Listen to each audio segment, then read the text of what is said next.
all ideas of transcendence.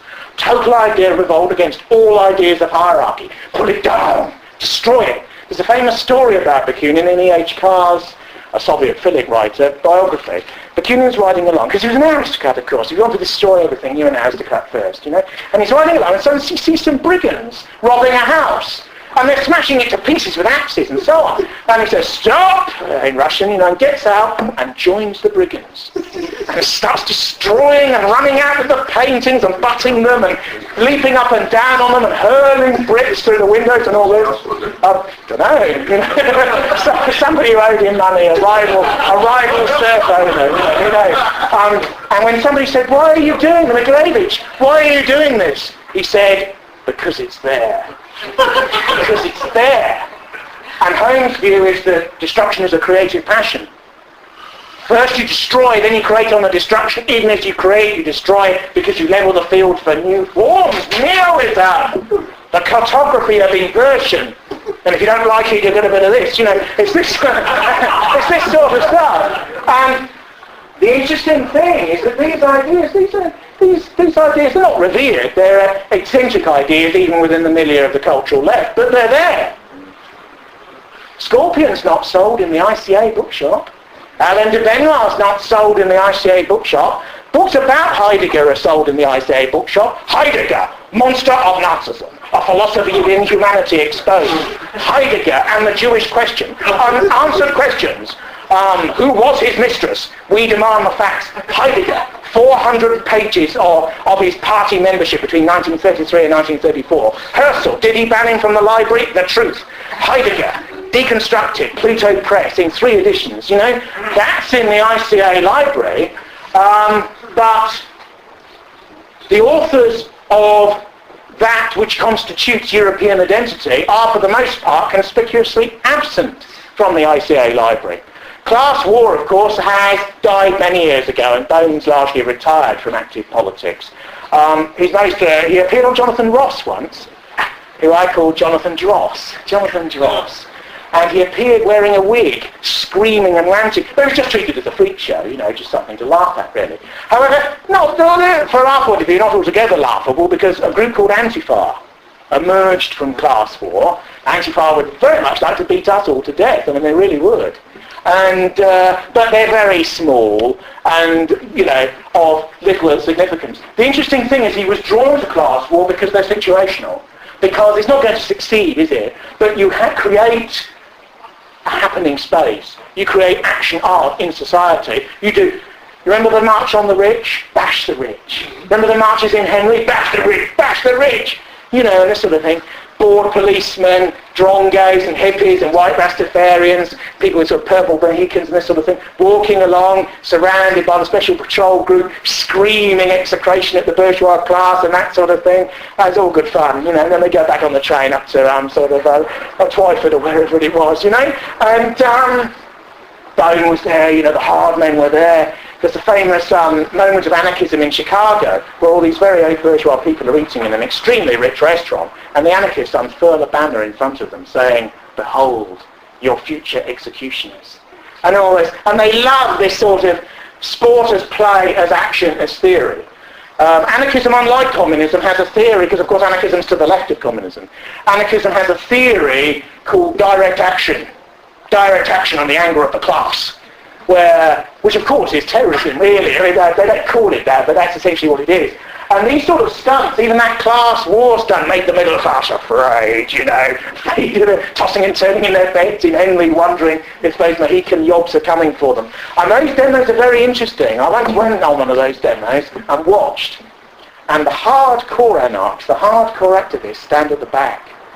They throw forward the hippies and the drongos and the others, and they're the ones who are beaten by the special patrol group or whatever the riot squad's called now, and they're on the ground and they're covered in blood, and the policemen step on them and kick them. This was the 80s. I mean, I saw it with my own eyes. You know, it's not travesty of British behaviour. I saw it, you know. But the hardcore activists in leather jackets are at the back, and when one goes down, there's another there, you know, because the masses are just fuel for anarchy. The point of these doctrines is that you open a space in the society where you can create new forms. Because when you open a space, anything can happen. You know? If you assassinate a politician, anything can happen. That's why they used to assassinate him all the time in the 19th century. So these sorts of ideas of rage and deconstruction and alienation, particularly impinging on all forms of identity, I've probably reached their high watermark, but the very fact that they can be canvassed, the very fact that they're in the ICA, they're in the ENO, they're in the theoretical book branch of the National Theatre, all state subsidised. There's tens and tens of millions of pounds are spent on these institutions every year through the art boards and so on. The fact that these ideas are in the Western Academy is a testament to the fact that communistic doctrines of radical destruction and deconstruction have taken over the mindset in the society. People who speak against them are, well, they're nowhere to be seen, basically, because they're sort of terrified. They're partly waiting for the next fad, really, in the hope that some of this stuff will wash away.